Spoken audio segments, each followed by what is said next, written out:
Shalom anak-anakku sekalian, puji nama Tuhan bisa kembali lagi dalam pembelajaran online bersama Pak Roni Chandra Perdana. Nah, pada kesempatan kali ini, materi kita ini dikhususkan untuk anak-anak kelas 11, pendidikan agama Kristen. Nah,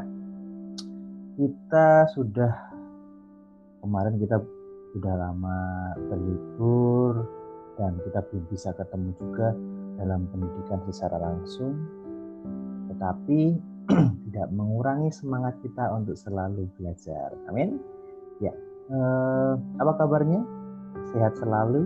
Ya, saya percaya bahwa kalian tetap bersukacita, bersemangat, dan selalu dalam kondisi yang sehat. Tetap jaga kesehatan, jaga dalam berpergian, jangan sampai kalian berpergian tanpa terkontrol, bahkan tidak memakai masker dan sebagainya, karena kita masih dalam situasi yang tidak baik. Nah, pada kesempatan kali ini kita mau belajar tentang materi yang pertama untuk kelas 11 di semester yang ganjil ini, semester gasal, yaitu tentang Tuhan, pedoman kehidupan keluarga. Nah, kenapa kita belajar tentang keluarga? Ya, kan kalian tahu nggak, kemarin sebelum kalian naik kelas 11, ke kelas 10 mempelajari lebih identik dengan bagaimana pertumbuhan sebagai seorang yang dewasa. Karena kalian dari SMP masuk ke SMA, belajar tentang kedewasaan itu seperti apa. Dan kelas 11 ini berfokus kepada kehidupan dalam berkeluarga. Kalian anak SMA nanti lulus mau jadi seperti apa, kalian akan hidup dalam pertama keluarga, kemudian ada dalam kedepannya untuk mempersiapkan kalian setelah lulus SMA atau lulus kuliah akan menjadi hubungan keluarga yang baru, ya kalian harus bersiap. Jadi jangan sampai kalian menjadi seorang remaja Kristen tapi kalian tidak pernah belajar tentang apa itu keluarga sehingga salah pergaulan, sehingga kalian menyesal di kemudian harinya. Nah, kita mau belajar tentang Tuhan, pedoman kehidupan keluarga, tapi sebelumnya mari kita buka bersama-sama dalam Kejadian 2 ayat 24. Ya, coba kalian bisa buka Alkitabnya dalam Kejadian 2 ayat yang ke-24. Saya akan bacakan. Sebab itu seorang laki-laki akan meninggalkan ayahnya dan ibunya dan bersatu dengan istrinya sehingga keduanya menjadi satu daging. Nah, perhatikan di situ ya. Di sini adalah dasar bagaimana seorang laki-laki akan meninggalkan ayah dan ibunya dan bersatu kepada istrinya dan mereka berdua menjadi satu. Dan adalah sebuah dasar dalam sebuah keluarga. Di situ tercipta adalah ada dua orang yang berbeda jenis kelamin satu dan membuat suatu keluarga. Nah, sebelumnya silakan kalian buka juga di buku e-book yang sudah Pak Roni share kemarin di media pembelajaran yang sudah kalian download. Buka di halaman di bab yang pertama tentang Tuhan, pedoman kehidupan keluarga. Ya, jadi kalian sudah bisa sambil menyimak di buku paket itu.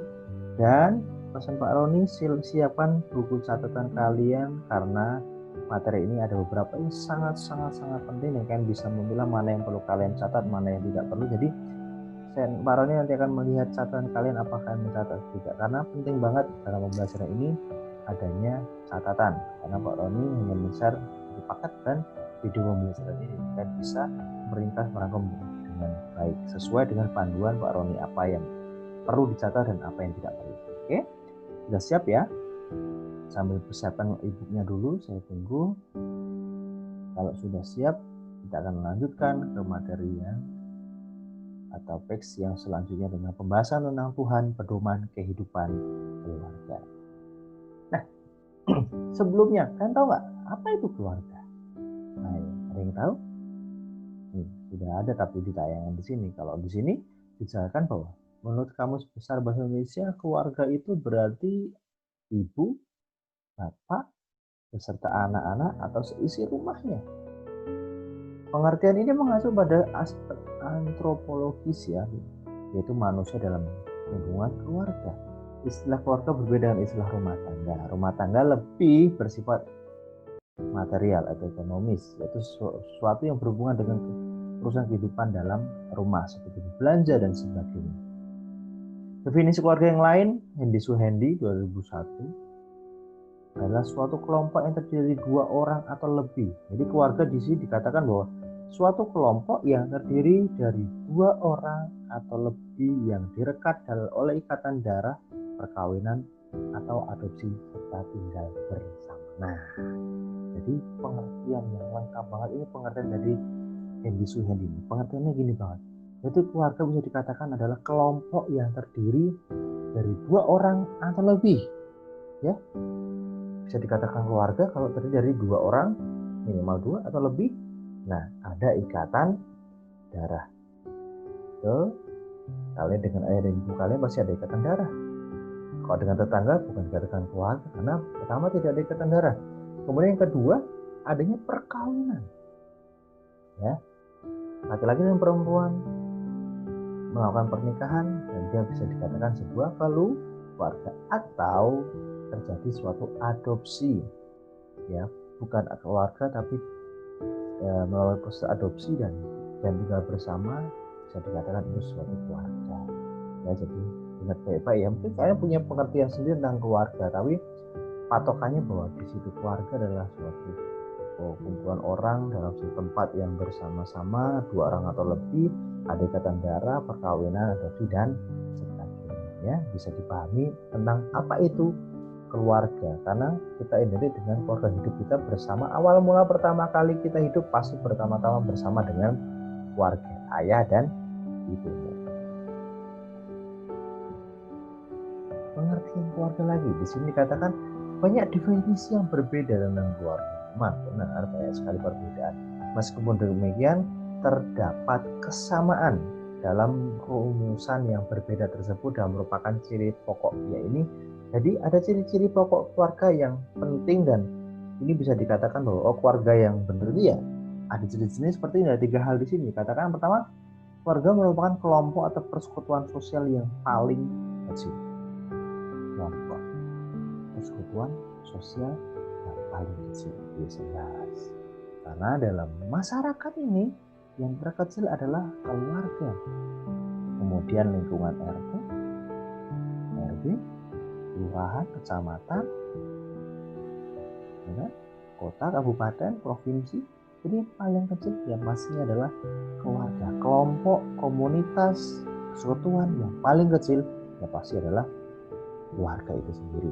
Karena kalian berada pertama kali pasti ada di dalam keluarga.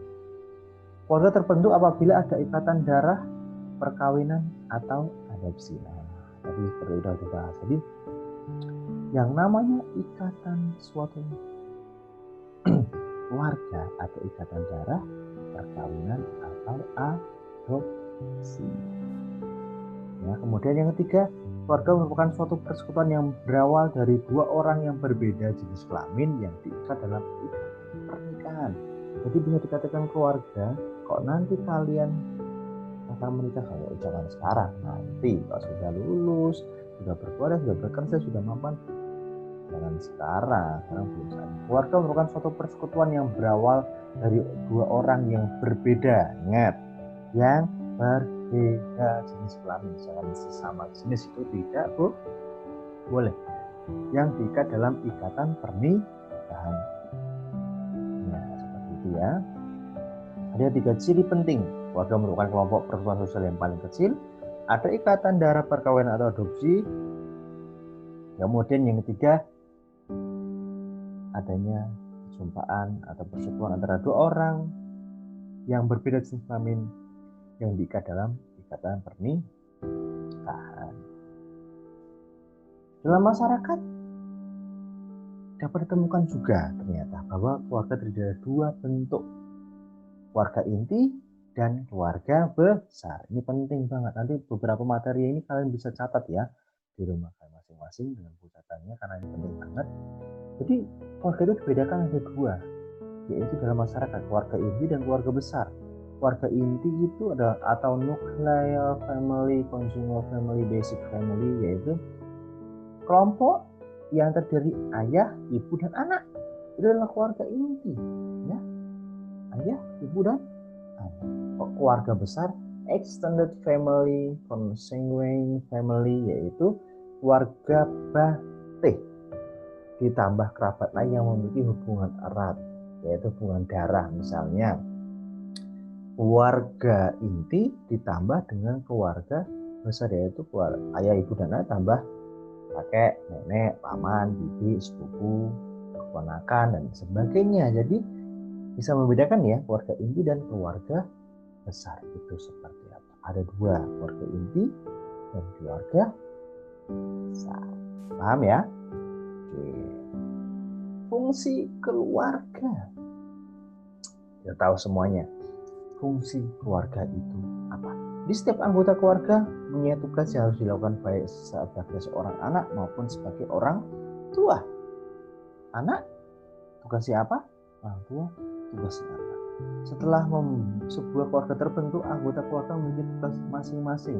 Suatu pekerjaan yang harus dilakukan dalam kehidupan sekeluarga inilah yang disebut sebagai fungsi. Jadi suatu pekerjaan yang harus dilakukan dalam kehidupan keluarga, itu yang disebut fungsi. Jadi sesuatu tanggung jawab yang harus dilakukan dalam keluarga. Jadi kan harus tahu dalam keluarga juga ada, ternyata ada fungsinya juga, ada tanggung jawabnya juga, bukan cuma sebagai anak nggak ada tanggung jawabnya, enggak, semua pasti ada tanggung jawabnya juga. Oke, jadi fungsi keluarga ada beberapa hal di sini ya.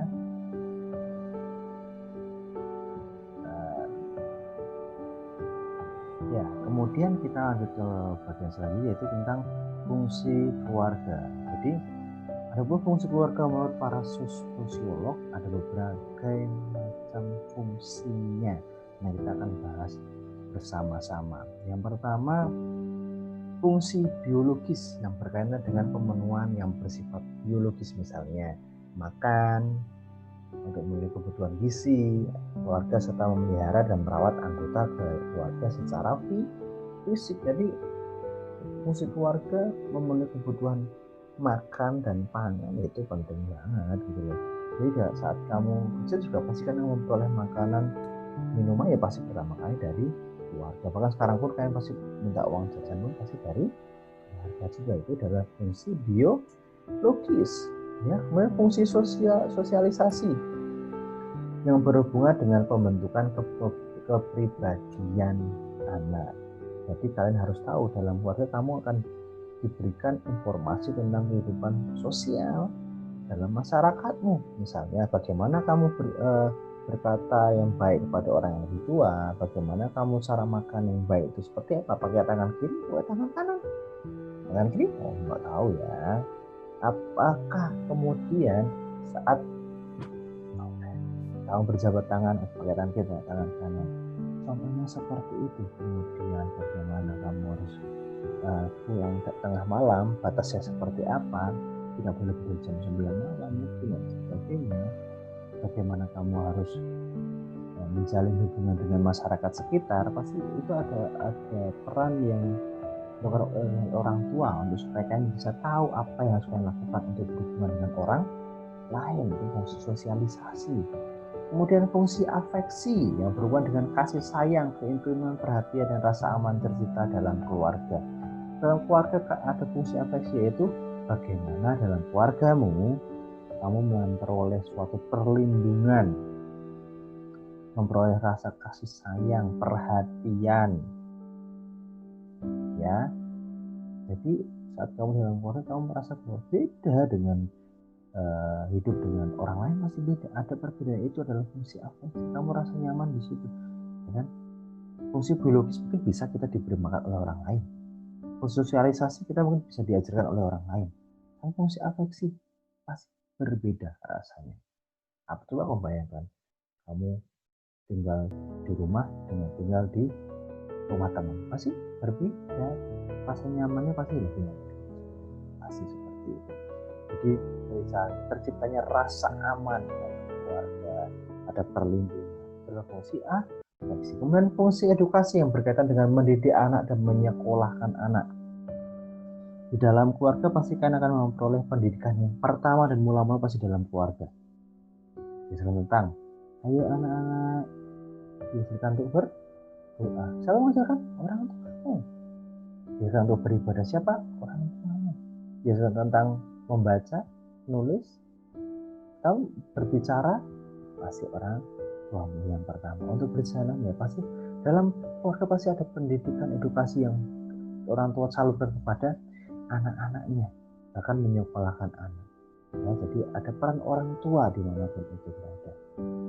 Ya, kemudian fungsi religius. Nah, di sini penting juga mendorong dikembangkannya anggota keluarga menjadi insan-insan agama yang penuh ketakwaan kepada Tuhan Yang Maha Esa. Jadi penting banget. Jadi kok kita nggak bisa memungkiri bahwa iman bertumbuh atau tentang keimanan gitu kita pertama kali memperolehnya dari siapa? Pasti dari orang tua, karena kita memperoleh pendidikan itu dari orang tua. Jadi dalam religiusan, keagamaan kita mengenal dengan Tuhan Yesus itu dari orang tua kita. Kemudian dari gereja, dari orang sekitar kita, pembina kita, guru kita dan sebagainya. Kemudian fungsi protektif yang memberikan tempat yang nyaman bagi anggota keluarga untuk memberikan perlindungan secara fisik, ekonomis maupun psikologis. Jadi saat kamu dalam keluarga kamu akan mendapat perlindungan secara fisik, tidak ada yang berani bisa menganiaya kamu karena apa? Kamu ada perlindungan dari keluarga. Secara ekonomi, untuk beli ini, beli itu dan sebagainya dalam keluarga. Dan bahkan perlindungan secara psikolog, merasa aman, damai, sejahtera karena ada yakin ke orang tua dan sebagainya. Kemudian fungsi rekreatif dengan tujuan untuk mencari hiburan, memberikan suasana yang segar dan gembira dalam lingkungan keluarga. Jadi enak dong pasti saat liburan kamu liburan dengan keluarga, ya diajak jalan ke sana kemari, pulang kampung, mungkin kalau yang merantau rumah nenek, ke pantai, ke mall dan sebagainya. Karena yang pertama kali pasti kita diajak jalan-jalan pasti bersama dengan keluarga, baru dengan teman-temanmu. Gak mungkin dong kamu langsung teman-teman dari keluarga, tapi memang ada kondisi tertentu mungkin tidak bisa berkreasi dengan keluarga, bisa berkreasi dengan. Kemudian fungsi ekonomi tadi hampir sama ya. Jadi sini berkaitan dengan orang tua yang mencari sumber penghasilan untuk memenuhi kebutuhan keluarga dan pengaturan penggunaan penghasilan keluarga untuk memenuhi kebutuhan keluarga. Jadi apapun itu keluarga pasti bertanggung jawab dalam masalah ekonomi. Mencukupkan kebutuhan, mencari penghasilan untuk mencukupi kebutuhan dalam keluarga, untuk makan, untuk kehidupan sehari-hari, membayar itu dan sebagainya. Pasti keluarga bertanggung jawab. Kemudian fungsi status sosial, yakni kedudukan atau status yang diwarisi kepada anak-anaknya. Jadi mau nggak mau, kamu anaknya gubernur, kamu anaknya pendeta, kamu anaknya Pak ini. Oh, jadi kita mau nggak mau kita mewarisi status sosial yang sudah dimiliki oleh orang tua dan kita menyandang, oh kamu anaknya Pak itu ya, oh yang kerjanya itu ya dan sebagainya. Jadi fungsi sosial itu akan melekat pada yang itu contohnya anaknya presiden.